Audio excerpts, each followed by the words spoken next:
नमस्कार दोस्तों, आप देख रहे हैं पन्यास स्टडी कैप्सूल और आज हम डिस्कस करने वाले हैं एग्ज़ाम लैंग्वेज टीचर का।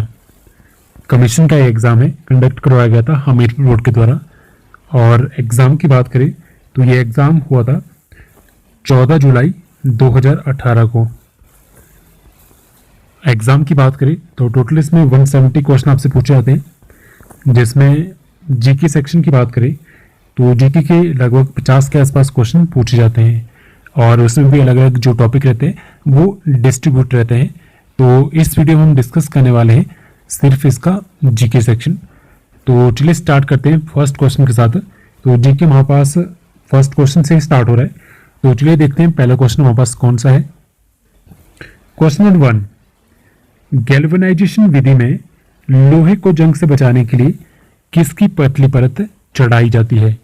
तो आप सभी जानते हैं जो हमारे पास लोहा होता है, आयरन होता है, उसमें हम क्या करते हैं, एक परत चढ़ाते हैं ताकि उसमें जंग ना लगे। तो वो परत किस चीज़ की होती है? तो वो होती है जिंक की। तो ऑप्शन सी जिंक इसका करेक्ट आंसर है। और कई बार आपसे ये पूछा जाता है कि उस विधि का नाम क्या है, तो विधि को कहते हैं गैल्वेनाइजेशन। नेक्स्ट क्वेश्चन नंबर 2, तहकीक ए हिंद, ये पुस्तक किसके द्वारा लिखी गई थी जिसका नाम था तहकीक ए हिंद? तो करेक्ट आंसर इसका ऑप्शन ए, ये लिखी गई थी अल-बुरूनी के द्वारा। ऑप्शन ए अल-बुरूनी इसका करेक्ट आंसर है। तो कमेंट सेक्शन में कमेंट करके बताइए कि जो अल-बुरूनी थे वे किसके दरबार में रहते थे, किसके शासनकाल में रहते थे? ये काफ़ी इंपॉर्टेंट क्वेश्चन है। तो चलिए नेक्स्ट क्वेश्चन देखते हैं। क्वेश्चन नंबर 3, वैशेषिक दर्शन किससे संबंधित है? तो वैशेषिक जो दर्शन है उसका संबंध किससे है? तो क्वेश्चन नंबर 3 का जो करेक्ट आंसर है वो ऑप्शन बी, कणाद के साथ इनका संबंध है वैशेषिक दर्शन का। नेक्स्ट क्वेश्चन 4, किस शासक को सेंड्रोकोटस भी कहा जाता था? तो इनमें से एक शासक ऐसे हैं जिन्हें सेंड्रोकोटस के नाम से भी जाना जाता था, तो उनका नाम क्या था? तो इसका जो करेक्ट आंसर है वो है ऑप्शन ए, चंद्रगुप्त मौर्य। तो चंद्रगुप्त मौर्य का एक और नाम था सेंड्रोकोटस। नेक्स्ट क्वेश्चन 5, चे राज्य की राजधानी कहाँ पे थी? तो जो आपका चे राज्य था उसकी राजधानी आपकी थी वंजी। ऑप्शन डी वांजी इसका करेक्ट आंसर है। क्वेश्चन नंबर 6, तराइन का प्रथम युद्ध कब हुआ था? क्वेश्चन नंबर 6 है, तराइन का प्रथम युद्ध कब हुआ था? तो ये हुआ था 1191 ईस्वी में। तो ऑप्शन डी यहाँ पे करेक्ट आंसर है। और कई बार आपसे ये पूछा जाता है कि ये जो युद्ध हुआ था तराइन का युद्ध, ये किन दो शासकों के बीच में हुआ था? तो एक थे आपके मोहम्मद गौरी और वर्सेस आपके पृथ्वीराज चौहान। तो इनके बीच में दो लड़ाइयाँ हुई थी तराइन की। प्रथम युद्ध हुआ था 1191 में और जो दूसरा युद्ध हुआ था वो हुआ था 1192 में, जिसमें पृथ्वीराज चौहान की पराजय हो गई थी। तो ये काफ़ी इंपॉर्टेंट है, एग्जाम में पूछा जाता है। नेक्स्ट क्वेश्चन नंबर 7 हमारे पास क्या है, किस दिल्ली सुल्तान ने सिजदा नामक प्रथा की शुरुआत की थी? तो ये जो सिजदा है ये आपने काफ़ी बार मूवीज़ में देखा होगा, जो ओल्ड मूवीज़ आपने देखी होगी हिस्टोरिकल जो होती है जिसमें सिजदा करते थे, जो भी महाराजा रहते थे उनका सिजदा किया जाता था।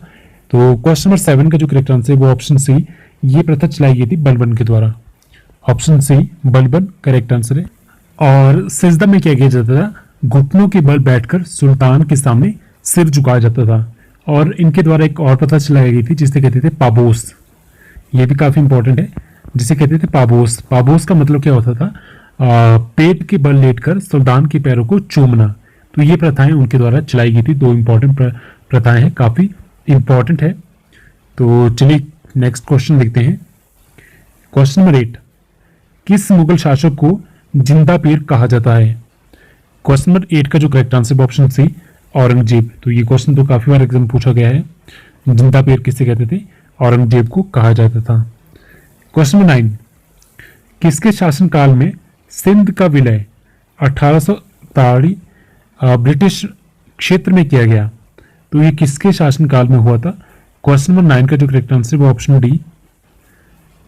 Option D Lord Ellenborough. Lord Ellenborough. तो इन्हीं के समय में सिंध को ब्रिटिश क्षेत्र में मिलाया गया था। तो जो डेट है वो भी काफी इंपॉर्टेंट है कि सिंध को कब मिलाया गया था, 1843 में। और जो शासक रहते हैं उस काल में वो भी काफी इंपॉर्टेंट रहते हैं। क्वेश्चन नंबर 10, 1896 में न्यूयॉर्क में वेदांत सोसाइटी का गठन किसके द्वारा किया गया था? क्वेश्चन नंबर 10 का जो करेक्ट आंसर है ऑप्शन बी स्वामी विवेकानंद जी के द्वारा वेदांत सोसाइटी का गठन किया गया था 1896 में। और कहाँ किया गया था? न्यूयॉर्क में। तो यहाँ पे हर एक चीज इंपॉर्टेंट है, नाम और सोसाइटी का नेम और प्लेस और साथ ही साथ डेट। नेक्स्ट क्वेश्चन नंबर 11, करो या मरो। ये क्वेश्चन अभी अलाइड में दिया था। करो या मरो का नारा किसने दिया था? तो ये नारा दिया गया था महात्मा गांधी जी के द्वारा। और ये जो नारा है ये भारत छोड़ो आंदोलन में दिया गया था महात्मा गांधी जी के द्वारा। नेक्स्ट क्वेश्चन नंबर 12, सबसे अधिक चमकीला तारा कौन सा है? तो क्वेश्चन नंबर 12 का जो करेक्ट आंसर है ऑप्शन सी साइरस। तो साइरस सबसे अधिक चमकीला तारा है। ठीक है, तो चलिए नेक्स्ट क्वेश्चन देखते हैं। तो ये हमारे कुछ ही क्वेश्चन है जनरल साइंस के। तो आपने यहाँ पे देखा हिस्ट्री की 8 से लेकर 10 तक क्वेश्चन आपसे पूछे जाते हैं, जिसमें आपकी पूरी हिस्ट्री, चाहे आपकी एंशिएंट हिस्ट्री हो, मिडिवल हिस्ट्री हो या फिर मॉडर्न हिस्ट्री हो, सब उसमें कंबाइन रहती है। तो जनरल साइंस की बात करें, जनरल साइंस के हमारे पास क्वेश्चन कौन से नेक्स्ट है? पृथ्वी का औसतन घनत्व ग्राम प्रति घन सेंटीमीटर में कितना है? तो क्वेश्चन नंबर 13 का जो करेक्ट आंसर है ऑप्शन बी आपके पास कितना है? 5.52। तो यह है पृथ्वी का औसत घनत्व। नेक्स्ट क्वेश्चन 14, चूना पत्थर की रूपांतरित चट्टान कौन सी है? तो क्वेश्चन 14 का जो करेक्ट आंसर है 14 का आपके पास करेक्ट आंसर ऑप्शन डी संगमरमर। तो चूना पत्थर की जो रूपांतरित चट्टान है वो है आपकी संगमरमर। ऑप्शन डी करेक्ट है। क्वेश्चन 15, वलित पर्वत नहीं है। तो इनमें से फोल्डेड माउंटेन कौन सा नहीं है? वलित पर्वत जिन्हें हम कहते हैं। क्वेश्चन नंबर 15 का करेक्ट आंसर ऑप्शन डी। तो विंध्याचल आपकी वलित पर्वत में नहीं आती। बाकी हिमालय आपका ये मोस्ट इंपॉर्टेंट है, यहाँ पे पूछा जाता है हिमालय किस तरह के माउंटेन है। तो ये फोल्डेड माउंटेन है, वलित पर्वत है, रॉकी और Alps. Next question number 16, pampas घास के मैदान किस देश में पाए जाते हैं? तो क्वेश्चन नंबर 16 का करेक्ट आंसर ऑप्शन बी। तो ये पाए जाते हैं अर्जेंटीना में। ऑप्शन बी करेक्ट आंसर है, पंपास घास के मैदान अर्जेंटीना में पाए जाते हैं। तो नेक्स्ट क्वेश्चन देखते हैं। क्वेश्चन नंबर 17, मेडागास्कर द्वीप किस महासागर में स्थित है? तो मेडागास्कर द्वीप आपके कौन से महासागर में स्थित है? तो करेक्ट आंसर इसका ऑप्शन सी, ये है आपका हिंद महासागर में। हिंद महासागर में ये स्थित है आपका मेडागास्कर द्वीप। नेक्स्ट क्वेश्चन 18, झीलों का देश किसे कहा जाता है? तो क्वेश्चन नंबर 18 का जो करेक्ट आंसर है वो ऑप्शन ए फिनलैंड। तो फिनलैंड को कहा जाता है झीलों का देश। क्वेश्चन नंबर 19, भारत का दक्षिणतम बिंदु कौन सा है? तो साउथ की बात हो रही है। क्वेश्चन नंबर 19 का जो करेक्ट आंसर है आपके पास वो ऑप्शन बी। तो उसे कहा जाता है इंदिरा पॉइंट, जो दक्षिणतम बिंदु है। और जो आपका नॉर्थ में सबसे लास्ट पॉइंट है उसे कहते हैं इंदिरा कॉल। एक आपके पास इंदिरा पॉइंट रहता है और एक इंदिरा कॉल के नाम से जाना जाता है। नेक्स्ट क्वेश्चन देखते हैं। क्वेश्चन 20, सरसों का सर्वाधिक उत्पादन किस राज्य में होता है? तो क्वेश्चन नंबर 20 का जो करेक्ट आंसर है वो ऑप्शन ए। तो सरसों सबसे ज्यादा होती है राजस्थान में। ऑप्शन ए करेक्ट आंसर है इसका। क्वेश्चन नंबर 21, इरूला जनजाति किस राज्य से संबंधित है? तो कहां पे पाई जाती है आपकी इरूला जनजाति? तो 21 का जो करेक्ट आंसर है ऑप्शन ए। तो ये पाई जाती है आपकी तमिलनाडु में। ऑप्शन ए तमिलनाडु इसका करेक्ट आंसर है। क्वेश्चन नंबर 22, सबसे बड़ा व व्यस्त बंदरगाह कौन सा है? सबसे बड़ा भी है और बिजिएस्ट जो बंदरगाह है वो कौन सा है? तो 22 का करेक्ट आंसर ऑप्शन डी, तो वो है आपका Mumbai. Option D Mumbai correct answer है।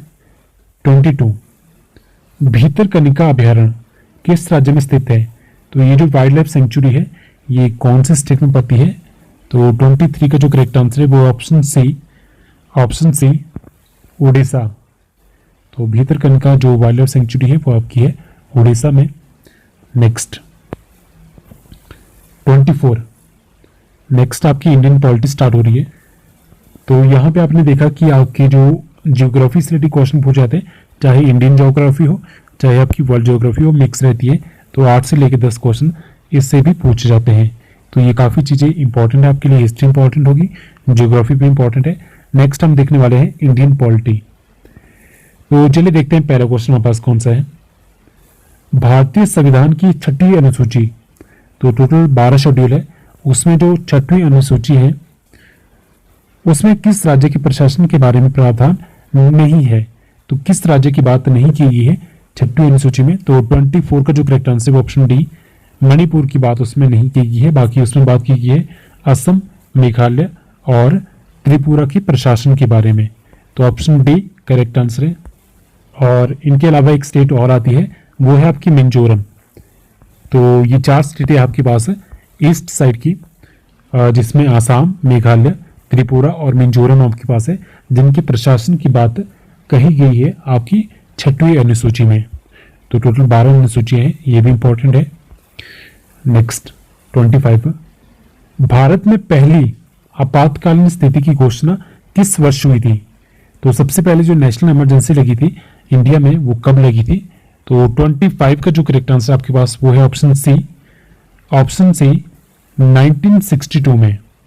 1962 इसका करेक्ट आंसर है। और बात करें नेशनल इमरजेंसी की, तो नेशनल इमरजेंसी आपकी आर्टिकल 352 के अंडर लगाई जाती है। और अभी तक आपकी जो नेशनल इमरजेंसी है इंडिया में वो 3 बार लग चुकी है। फर्स्ट आपकी लगी थी 1962 में और रीजन था चाइना वॉर।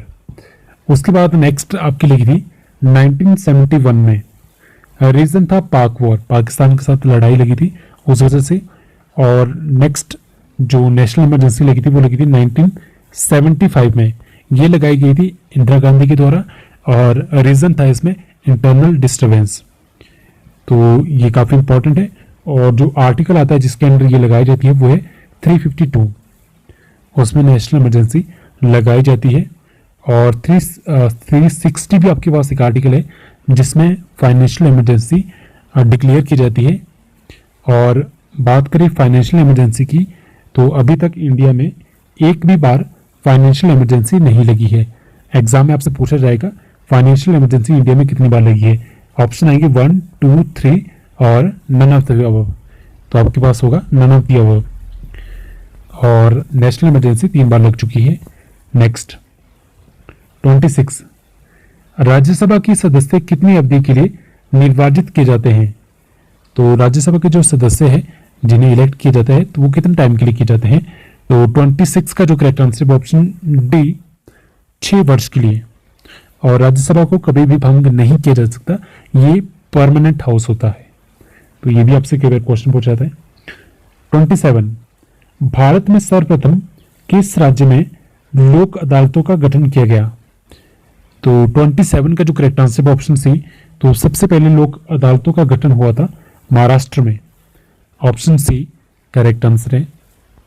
नेक्स्ट 28, संविधान के किस अनुच्छेद के अंतर्गत वित्त आयोग का गठन किया गया है? तो जो फाइनेंस कमीशन है वो कौन से अनुच्छेद में आता है, कौन से आर्टिकल में आता है? तो 28 का जो करेक्ट आंसर है वो ऑप्शन ए आर्टिकल 280। ये काफी इंपॉर्टेंट क्वेश्चन है, काफी बार ये जो क्वेश्चन है एग्जाम में रिपीट होता रहता है। तो कुछ एक जो आर्टिकल है वो एग्जाम में काफी बार पूछे जाते हैं, तो उन्हें अच्छे से पढ़िए। नेक्स्ट 29, नेक्स्ट जो आपके पास क्वेश्चन स्टार्ट हो रहे हैं वो इकोनॉमिक्स से रिलेटेड है। तो यहाँ पर आपने देखा कि आपकी जो पॉलिटी के क्वेश्चन है वो 4 से लेके 5 के आसपास आपसे पूछे जाते हैं। तो ये मैं आपको इसलिए बता रहा हूँ कि अगर नेक्स्ट टाइम आपको तैयारी करनी है तो आपको कौन से सब्जेक्ट के लिए कितना फोकस करना है जीके के लिए, तो उस करके मैं साथ साथ में इन चीज़ों को बता रहा हूँ। जो भी लैंग्वेज टीचर की तैयारी कर रहे हैं या किसी भी एग्जाम की तैयारी करें तो पैटर्न सेम रहता है। आप हमीरपुर बोर्ड की किसी भी एग्जामिनेशन की तैयारी करें जिसमें सिर्फ 50 क्वेश्चन पूछे जाते हैं जीके के, तो उसमें सभी में पैटर्न सेम रहता है। नेक्स्ट 29 क्या है, ये आपका है इंडियन इकोनॉमिक्स के क्वेश्चन है। नीति आयोग का गठन किस वर्ष हुआ था? तो नीति आयोग आपका बना था 2015 में। तो ऑप्शन डी यहाँ पे करेक्ट आंसर है। ये बना था 2015 में। और कई बार पूछा जाता है कि किसकी जगह पे नीति आयोग बनाया गया है, तो ये बनाया गया है प्लानिंग कमीशन की जगह। तो पहले आपका प्लानिंग कमीशन था और उसके बाद आपका आ गया नीति आयोग 2015 में। और इसकी जो चेयरमैन है वो हमेशा हमारे देश की जो भी एट प्रेजेंट प्राइम मिनिस्टर रहते हैं वो इसके चेयरमैन होते हैं। तो अभी की बात करें तो अभी हमारे प्राइम मिनिस्टर है श्री नरेंद्र मोदी, तो इसके जो चेयरमैन है वो भी श्री नरेंद्र मोदी जी है। और इसके फुल फॉर्म की बात कर लेते हैं। कई बार आपसे फुल फॉर्म पूछी जाती है कि नीति आयोग में नीति की फुल फॉर्म क्या है, तो इसकी फुल फॉर्म है national institute for transforming India. तो वहां से आपके बन गया नीति, तो ये इंपॉर्टेंट है। और प्लानिंग कमीशन की बात करें तो प्लानिंग कमीशन आपका बना था 15 मार्च 1950 में। ये भी काफी इंपॉर्टेंट डेट है, आपसे पूछा जा सकता है एग्जाम में। तो चलिए नेक्स्ट क्वेश्चन देते हैं 30। भारत में बीमा क्षेत्र की शुरुआत कब हुई थी? तो जो बीमा क्षेत्र है वो भारत में कब से स्टार्ट हुआ था? तो 30 का जो करेक्ट आंसर है ऑप्शन सी 1918 से। ये डेट काफी इंपॉर्टेंट है, ऑप्शन सी करेक्ट आंसर है इसका। 31 स्टैंड अप इंडिया अभियान, इस योजना का आरंभ कब हुआ था? तो 31 का जो करेक्ट आंसर है वो ऑप्शन डी, ये आरंभ हुआ था आपका 2016 में स्टैंड अप इंडिया।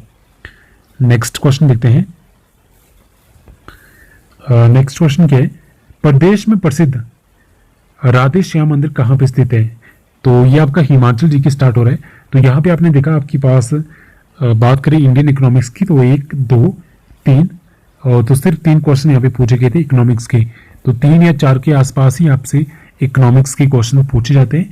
तो जितने यहाँ पे क्वेश्चन पूछे जाने उस हिसाब से आप अपने जो एग्जाम की तैयारी करें उन्हीं सब्जेक्ट पे उतना फोकस करें, क्योंकि ये पैटर्न सभी में सेम रहता है जो भी आपका एग्जाम होगा नेक्स्ट भी आने वाला। नेक्स्ट बात करते हैं हिमाचल जीके की। तो हिमाचल जीके के सिर्फ 4 क्वेश्चन पूछे जाते हैं। तो चलिए देखते हैं कौन कौन से क्वेश्चन हैं। फर्स्ट हमारे पास था राधे श्याम मंदिर हिमाचल प्रदेश में कहाँ पे स्थित है? तो 32 का करेक्ट आंसर ऑप्शन बी, तो ये है आपका बिलासपुर में। नेक्स्ट 33 उदयपुर का पूर्व नाम क्या था?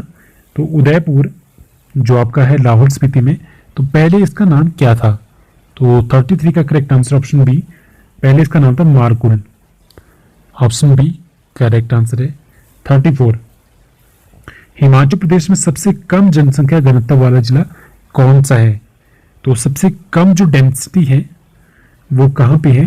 तो 34 का जो करेक्ट आंसर है वो है ऑप्शन बी, तो वो है आपके लाहौल स्पीति में सबसे कम डेंसिटी पॉपुलेशन है आपकी, और सबसे ज़्यादा है आपकी हमीरपुर डिस्ट्रिक्ट में। और हिमाचल की बात करें तो हिमाचल की जो पॉपुलेशन डेंसिटी है वो है 123। और बात करें आपके लाहौल स्पीति की, तो लाहौल स्पीति की जो पॉपुलेशन डेंसिटी है वो है 2.3 पर स्क्वायर किलोमीटर। और बात करें हमीरपुर डिस्ट्रिक्ट की, तो मे भी आपसे कभी हमीरपुर डिस्ट्रिक्ट का पूछा है, तो हमीरपुर डिस्ट्रिक्ट की आपकी 410 पर स्क्वायर किलोमीटर। और इंडिया की बात करें तो इंडिया की आपकी है 382 पर square kilometre as per 2011 census. तो नेक्स्ट 35 क्या है, प्रदेश की स्पीतियन जनजाति को अन्य किस नाम से जाना जाता है? तो ये जो जनजाति है स्पीतियन जनजाति, तो इसे और किस नाम से जाना जाता है? तो 35 का जो करेक्ट आंसर है वो ऑप्शन डी भोट। तो और इन्हें भोट के नाम से जाना जाता है। 36 हिमाचल प्रदेश में कहाँ पे हॉकी स्टेडियम का निर्माण हुआ है? तो 36 का जो करेक्ट आंसर है वो ऑप्शन सी, तो ये है शिलारू में। तो शिलारू में हॉकी स्टेडियम का निर्माण किया गया है, डिस्ट्रिक्ट शिमला। नेक्स्ट 37 आपके पास क्या है, तो फर्स्ट क्वेश्चन हमारे पास क्या है, इंग्लिश रिलेटेड। तो फर्स्ट है एंटोनिम ऑफ द वर्ड इनडिस्क्रिएशन। तो इनडिस्क्रिएशन का मतलब आपके पास होता है असावधानी, मूर्खता, ठीक है। तो इसका जो आपके पास ऑपोजिट वर्ड होगा वो क्या होगा, आपके पास ऑप्शन ए सर्कमस्पेक्शन, जिसका मीनिंग होता है सावधान रहना, चौकस रहना, होशियार रहना। तो ये इसका ऑपोजिट वर्ड हो गया, तो ऑप्शन ए करेक्ट आंसर है। Next 38 fill in the blank आपके पास है, he readily blank his enemy. तो 38 का जो करेक्ट आंसर है यहाँ पे वो है option B, option B forgive, he readily forgive his enemies. तो चलिए नेक्स्ट क्वेश्चन देखते हैं, नेक्स्ट हमारे पास कौन से क्वेश्चन है। नेक्स्ट हमारे पास क्वेश्चन क्या है, साहित्य अकादमी का अध्यक्ष कौन है। तो 159 का जो करेक्ट आंसर है हमारे पास ऑप्शन बी चंद्रशेखर कंबार, इसका करेक्ट आंसर है। नेक्स्ट 160 आपके पास करंट अफेयर की कुछ एक क्वेश्चन पूछे गए थे इसमें। तो 160 क्या है, अंडर 19 क्रिकेट विश्व कप 2018 किस देश ने जीता है। तो ये जीता गया था भारत के द्वारा, ऑप्शन ए करेक्ट आंसर है। और कल ही एक एग्जाम हुआ था जूनियर ऑफिस असिस्टेंट हाईकोर्ट का, तो उसमें पूछा गया था कि भारत ने कौन सी कंट्री को हराया था ये वर्ल्ड कप जीतने के लिए। तो वो हराया था ऑस्ट्रेलिया को। तो यहाँ पे पूछा गया विजेता टीम का नाम, तो विजेता टीम आपके पास थी भारत। 161 नेपाल के नए प्रधानमंत्री फरवरी 2018 में कौन बना। तो 161 का जो करेक्ट आंसर है वो option B KP Sharma Oli. Next 162 NITI Aayog द्वारा 2018 में जारी स्वास्थ्य सूचकांक में बड़े राज्यों में किसे प्रथम स्थान प्राप्त हुआ है। तो 162 का जो करेक्ट आंसर है वो ऑप्शन ए, तो ये प्राप्त हुआ है केरल को, ऑप्शन ए केरल इसका करेक्ट आंसर है।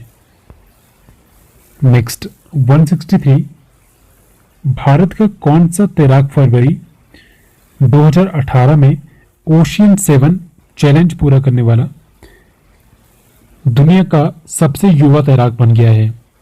तो 163 का करेक्ट आंसर ऑप्शन ए, उनका नाम है रोहन मोरे, ऑप्शन ए रोहन मोरे इसका करेक्ट आंसर है।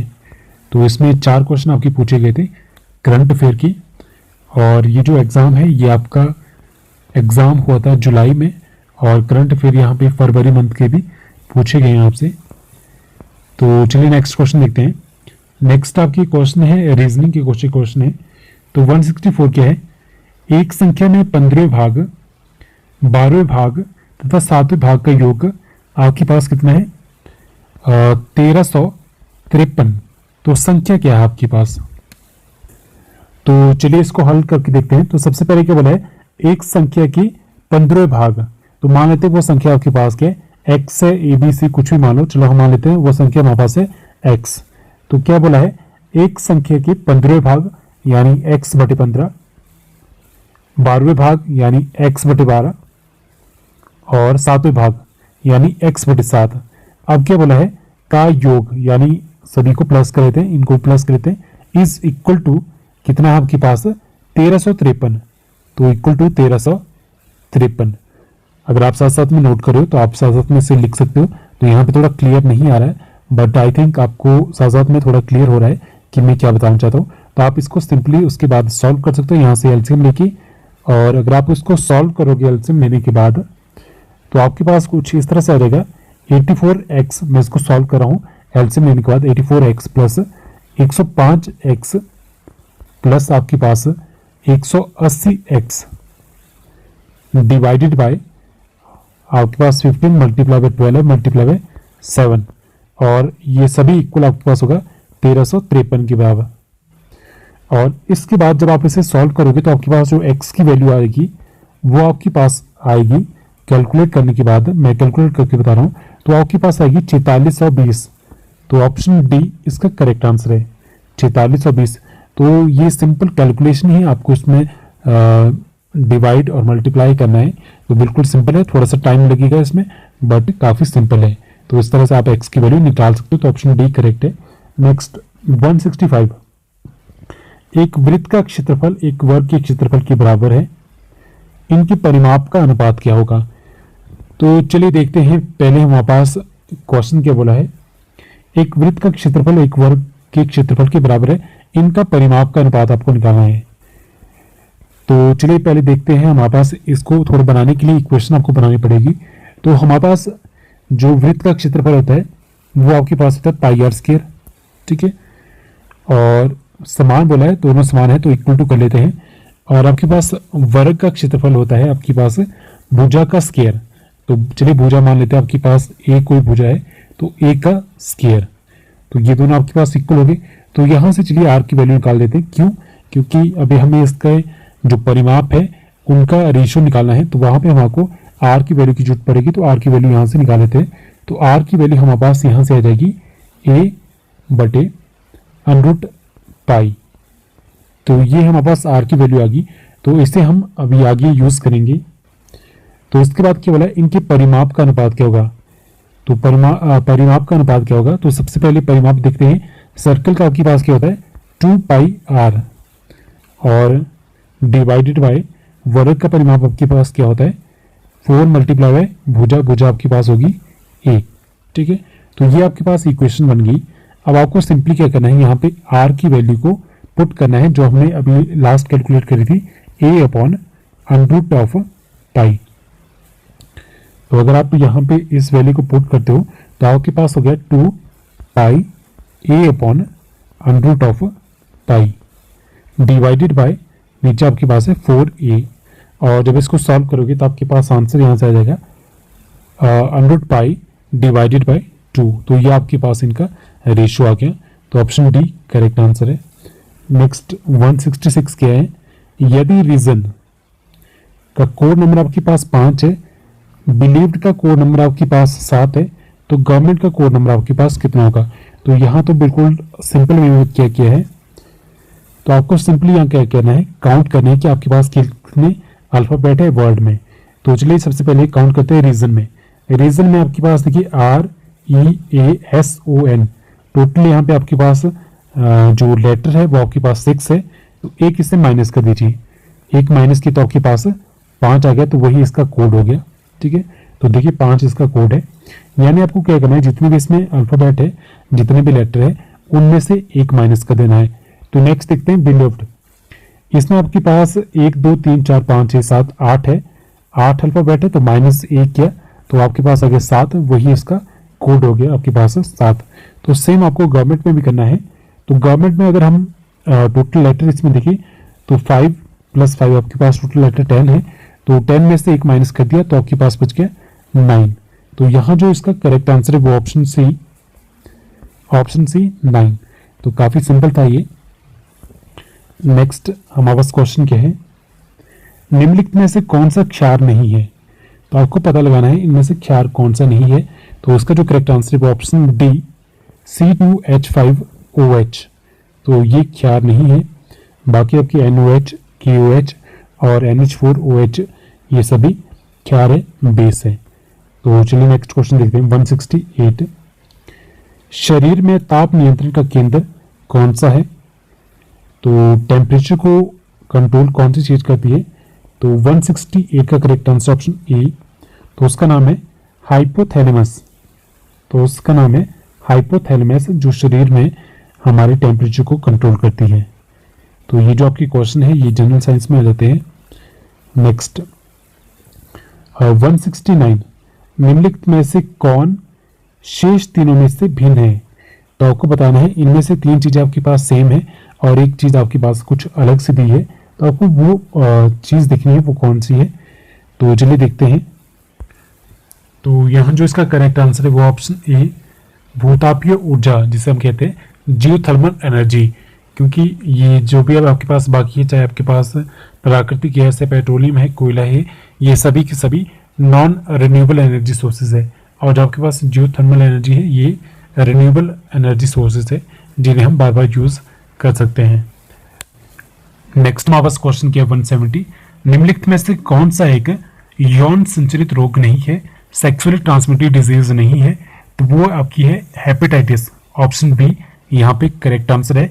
बाकी आपकी गोनोरिया, HIV एड्स और सिफिलिस, ये सभी के सभी यौन संचित रोग है। ठीक है, तो यहाँ पे correct answer option B hepatitis. तो आज के लिए इस वीडियो में फिलहाल इतना ही। अगर आपको वीडियो अच्छी लगी हो तो लाइक, कमेंट एंड शेयर जरूर कीजिए। अगर आपको किसी भी क्वेश्चन में डाउट हो तो आप कमेंट सेक्शन में कमेंट करके बता सकते हो। सो आज के लिए फिलहाल इतना ही। Thank you so much.